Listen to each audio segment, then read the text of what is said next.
Penemuan Injil kuno yang diyakini berusia 1500 tahun telah membuat heboh. Yang membuat gempar, Injil kuno tersebut ternyata memprediksi kedatangan Nabi Muhammad SAW sebagai penerus risalah Isa, atau Yesus di bumi. Sebagian orang memprediksi Injil tersebut adalah Injil Barnabas. Menurut Mail Online, Injil yang tersimpan di Turki itu ditulis tangan dengan tinta emas dengan menggunakan bahasa Aramik. Inilah bahasa yang dipercayai digunakan Yesus sehari-hari. Dan di dalam Injil ini dijelaskan ajaran asli Yesus serta prediksi kedatangan penerus kenabian setelah Yesus.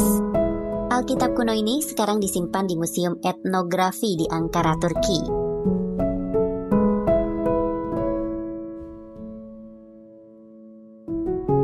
Dalam Injil Barnabas memang diungkapkan tentang akan datangnya Rasul bernama Muhammad SAW setelah Nabi Isa.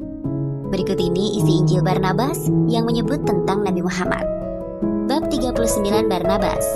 Terpujilah namamu yang kudus, ya Allah Tuhan kita, tiada Tuhan selain Allah dan Muhammad adalah utusannya. Masih pada bab 39 yang mengisahkan tentang Nabi Adam, Nabi Muhammad SAW juga disebut dalam dialog antara Nabi Adam dan Tuhan.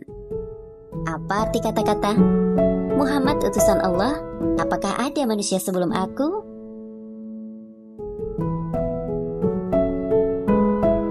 Bab 41 Barnabas. Atas perintah Allah, Mikael mengusir Adam dan Hawa dari syurga. Kemudian Adam keluar dan berbalik melihat tulisan pada pintu syurga. Tidak ada Tuhan selain Allah dan Muhammad adalah Rasul Allah. Bab 44 Barnabas. Pada bab ini, Yesus atau Nabi Isa menyebut nama Nabi Muhammad.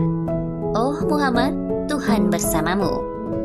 Bab 97, Yesus menjawab, nama Mesias sangat mengagumkan, karena Allah sendiri yang memberinya nama, ketika menciptakan jiwanya dan menempatkannya di dalam kemuliaan syurgawi. Allah berkata, tunggu Muhammad, karena kamu, aku akan menciptakan Firdaus, dunia dan banyak makhluk. Siapapun yang memberkatimu akan diberkati, dan barang siapa mengutukmu akan dikutuk. Bab 112. Dalam bab ini, Nabi Isa atau Yesus bercerita kepada Barnabas bahwa dirinya akan dibunuh. Namun, kata Nabi Isa, Allah akan membawanya naik ke bumi. Sedangkan orang yang dibunuh sebenarnya adalah seorang pengkhianat yang wajahnya diubah seperti Nabi Isa. Dan orang-orang akan percaya bahwa yang disalib itu adalah Nabi Isa. Tapi Muhammad akan datang, Rasul Allah yang suci, kata Nabi Isa. Nama Nabi Muhammad juga disebut pada bab 136, 163, dan 220. Isi Injil Barnabas di atas dikutip dari barnabas.net.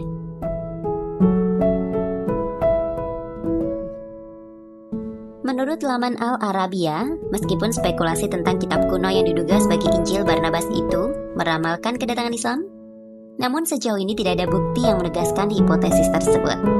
Walau Injil Barnabas mengakui kedatangan Islam dan Nabi Muhammad SAW, namun skeptisisme tetap muncul karena kontradiksinya dengan Al-Quran. Sebab, sebagian besar studi tentang kitab ini menyatakan Injil Barnabas hanya kembali ke 500 tahun yang lalu. Sementara, Al-Quran telah ada sejak 1400 tahun silam. Demikian tulis Al-Arabia Senin.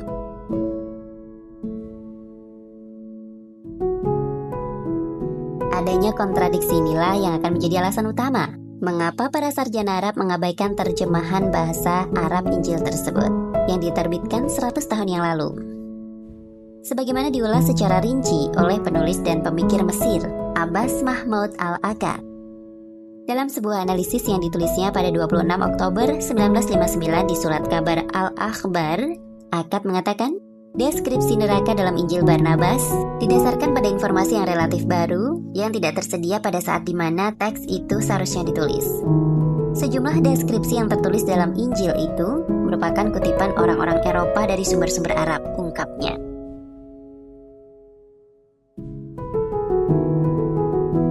Seorang pendeta Protestan, Ihsan Osbeck, mengatakan Injil itu berasal dari abad ke-5 atau ke-6, sementara Barnabas yang merupakan pemeluk pertama Kristen, hidup pada abad pertama. Salinan Injil di Ankara mungkin telah ditulis ulang oleh salah satu pengikut Barnabas, kata dia. Sebab, lanjutnya, ada jeda 500 tahun antara Barnabas dan penulisan salinan Injil. Umat Islam mungkin akan kecewa bahwa Injil ini tidak ada hubungannya dengan Injil Barnabas, ujarnya. Sementara Profesor Omer Farouk menilai Injil kuno itu pernah ditelusuri lebih lanjut guna memastikan Injil itu dibuat oleh Barnabas atau pengikutnya. Wallahu a'lam bishawab. Sebelum lanjut jangan lupa di subscribe, semoga Allah memberi pahala yang berlipat ganda.